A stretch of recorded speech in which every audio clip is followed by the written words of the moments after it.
পুরুষোত্তম বলেছেন, তোমার আহাম্মক আমিটাকে বের করে দাও। তোমার এই আহাম্মক আমি যতক্ষণ বের না করতে পারবে ততক্ষণ তোমার শয়তানি মনোভাবটাও যাবে না।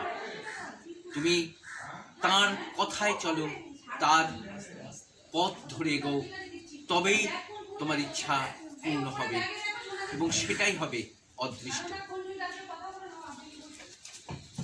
নমস্কার, জয় গুরু। মানবতাবাদী এই যুগে অন্যতম শ্রেষ্ঠ মনীষী স্বামী বিবেকানন্দ তার অমর সৃষ্টি মানব বার্তা প্রাকৃতিক নিয়মের সঙ্গে সংঘাত করাই মানব জাতির ইতিহাস। মানবে জয়ী হয় অবশেষে। অন্তর্জগতেও একই সংগ্রাম, পশু মানব ও আধ্যাত্ম মানবের দ্বন্দ্ব, আলোকে ও অন্ধকারে। এখানেও বিজয়ী মানুষ প্রকৃতিকে ভেদ করে সে নির্মাণ করে নেয় মুক্তির পথ। তোমাকে পবিত্র হতে হবে না, তুমি পবিত্র আছো। তোমাকে পূর্ণ হতে হবে না, তুমি পূর্ণ আছো। প্রকৃতির যবনিকা ঢেকে রেখেছে সত্যকে। সৎ চিন্তা ও সৎ কর্মের দ্বারা সেই আবরণ ছিন্ন করে। মানুষই জগতের সর্বশ্রেষ্ঠ প্রাণী, পৃথিবীর সর্বোত্তম স্থান। কারণ মুক্তি মেলে মানব দেহে এবং পৃথিবীতে। মুক্তিকামী দেবতাদেরও আসতে হয় এই পৃথিবীতে মানব দেহ নিয়ে।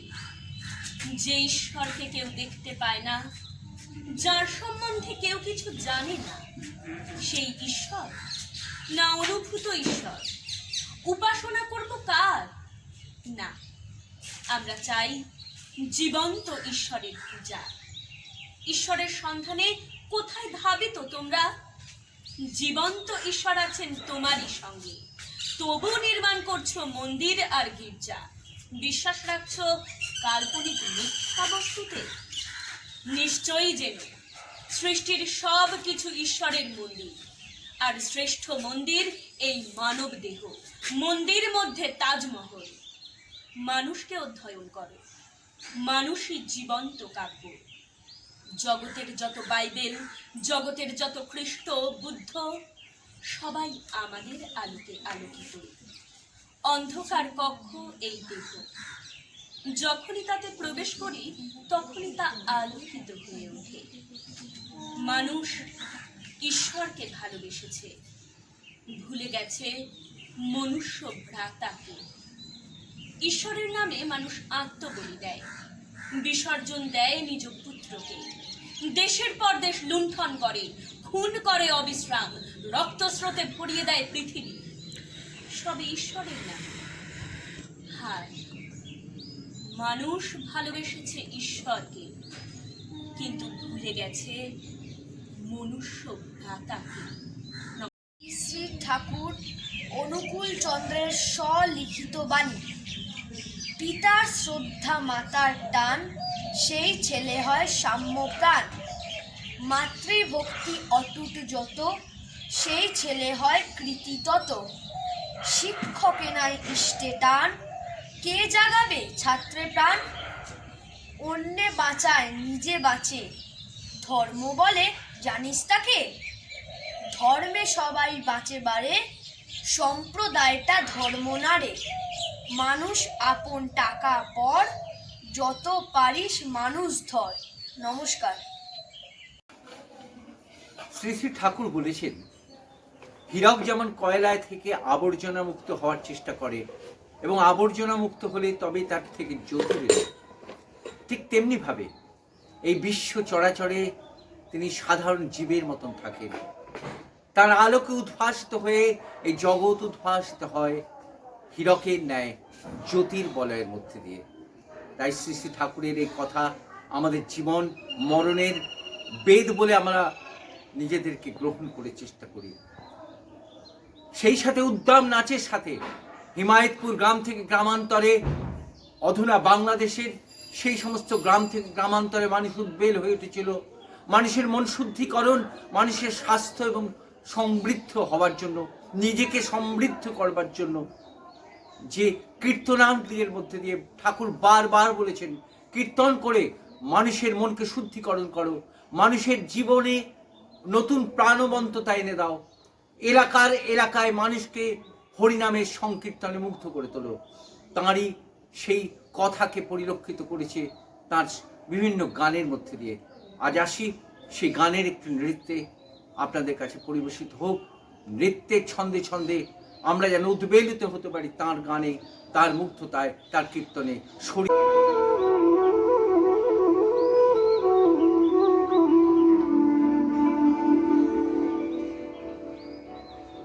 মনে যায় প্রাণে যায়,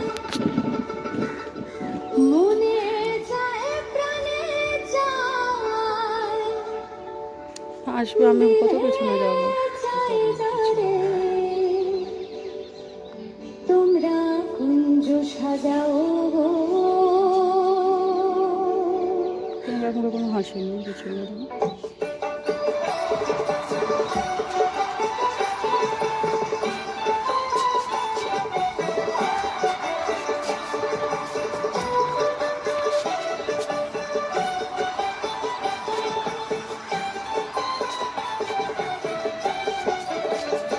তোমরা কুঞ্জ সাজাও গো, আজ আমার প্রাণনাথ আসিতে পেছনে যেতে বলো। তোমরা কুঞ্জ সাজাও গো, আজ আমার প্রাণনাথ আসিতে পারে।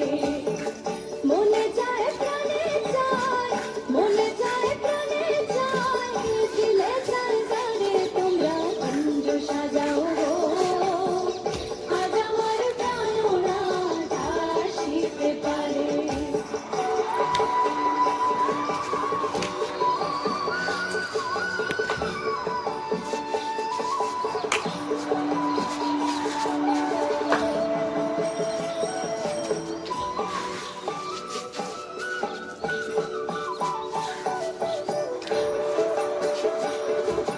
বসন্ত সময় কোকিল ডাকে কুহুসুরে, বসন্ত সময় কোকিল ডাকে কুহুসুরে, যৌবন বসন্ত এমন রাতে যায় না মনে, তোমরা কুঞ্জ সাজাও গো, আজ আমার প্রাণনাথ আসিতে পারে। তোমরা কুঞ্জ সাজাও গো, আজ আমার প্রাণনাথ আসিতে পারে।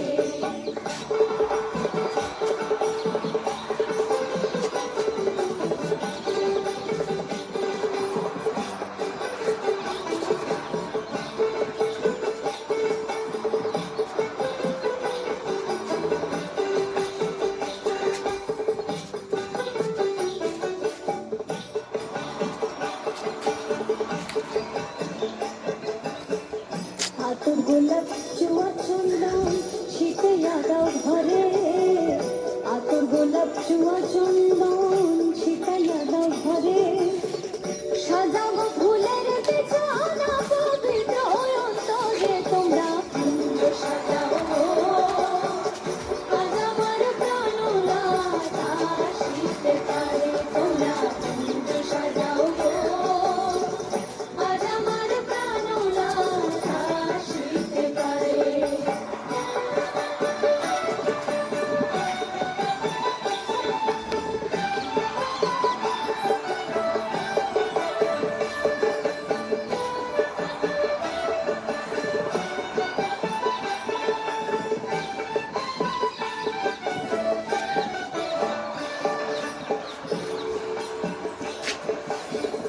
আসিলে আসিতে পারে ভরসা অন্তরে, আসিলে আসিতে পারে ভরসা অন্তরে, করিলে কথাই দেখি আর যাইবানি জানারে। তোমরা কুঞ্জ সাজাও গো, আজ আমার প্রাণনাথ আসিতে পারে। তোমরা কুঞ্জ সাজাও গো, আজ আমার প্রাণনাথ আসিতে পারে। মনে যায় প্রাণে যায়, মনে যায় প্রাণে যায়, দিলে যায় জানে তোমরা